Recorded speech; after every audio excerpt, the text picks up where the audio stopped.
Hello, everybody. Welcome back to ADHD Power Tools. Today, I want to talk to you, Brooke, about interrupting. I What? want to ask, Huh? don't interrupt me this episode, Brooke. Fine. I want to ask Try. you, I want to ask you, what are some tools you can give us on just how to, avoid interrupting one another? Yeah, so ADHD and interrupting is so common because of our impulsivity is one thing. Another thing is we get anxious if we're gonna like lose our train of thought, and we will just need to get our thought out before we lose it. So that happens very often. Or, our inattention can drift when someone's talking and we might lose what they're saying. So we might come back at a point that doesn't make sense and then interrupt, like, what were you saying? Or can you say, like, so we can lose track of the conversation. So another thing is we just might not be okay with silence. So like anxiety sometimes can cause that. So we feel like we have to fill in the gaps by talking, and maybe sometimes even talking over the person. Also, we might interrupt with like off-topic statements. We can be very passionate about the conversation when it aligns to our interests. So we could get really excited about it and then like be uncontrollable with how much we're talking.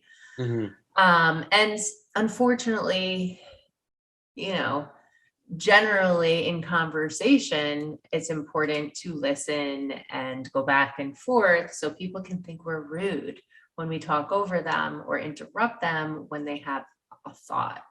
And Hmm. listen, ADHD or not, it happens. But with ADHD, those are a lot of the reasons why we do it. So I know you have awesome tools for the ADHDers out there. I'm just going to give you some ways if you want to try to tame it, to help the viewers out there with interrupting.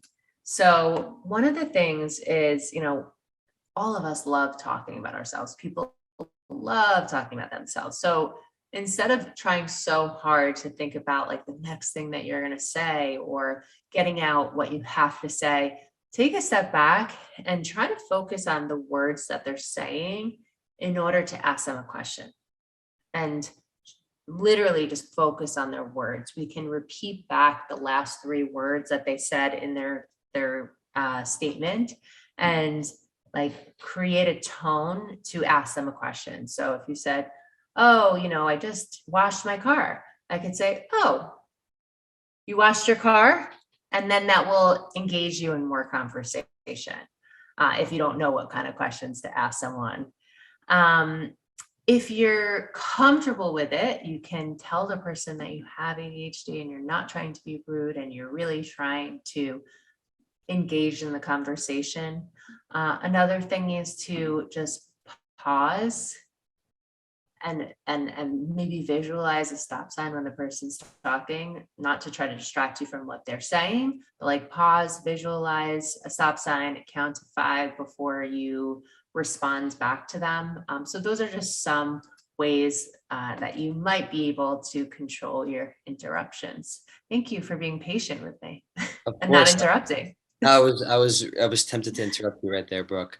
But you make a lot of good points, and I think it's very important for us to know that interrupting sometimes just means we're excited. It doesn't really mean that we're rude. We're excited. We want to say something, and there's just some idea that we want to blurt out, or say sometimes we get distracted, doze off, and we say, "Oh, you washed your car," and you don't know what to say, or just you're like, "No way, really?" Just they kind of fill that void in, right? And it happens to us.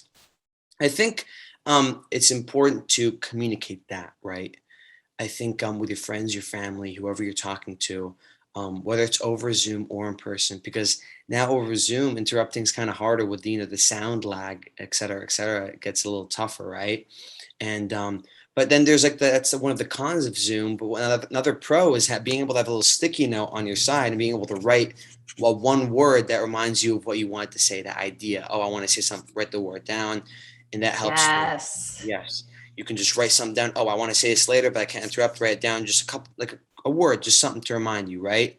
And so that's like there's the pros and cons to everything. But in person, you don't have the sound lag, and you can't really write down. So I think you can do something kind of like put a pin on it, right? So put your finger on something and or hold on to something or cross your fingers. So you have that idea kind of just on hold, on cue, so you can bring it up later. And count to three. Take that deep breath because I know it's hard sometimes, right? And if you do give in to the interrupting, acknowledge it.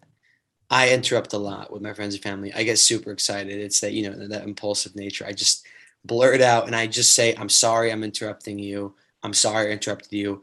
And I also add on, I'm trying to get better at not interrupting.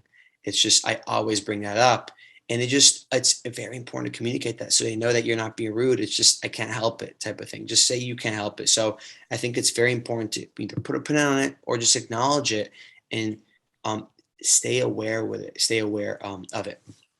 You make a really good point. The people that you trust, if you say, I'm sorry, I'm interrupting, I'm trying to get better, you could even like make a joke, not a joke out of it, but you can make an activity out of it. Okay, can you do me a favor and tell me how many times you've counted that I've interrupted you during our conversations because I'm actively trying to get better? Just Exactly. a thought. I agree with that. I think it's very important. It's just, just improving oneself and being just very honest about, just how you want to do better, and especially with people you trust, like you said.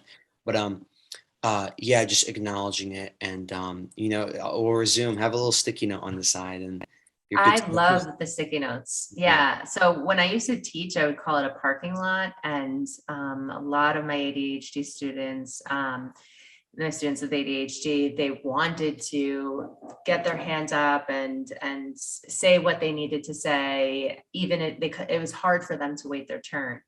So I would say, okay, write your notes down on a sticky note. There were different places in the classroom where they could get a sticky note and put it on the whiteboard over there. And I'll come back to it because I'll see the sticky note on the whiteboard. So that's a Yes. great idea. Yes, 100%. And it's very beneficial.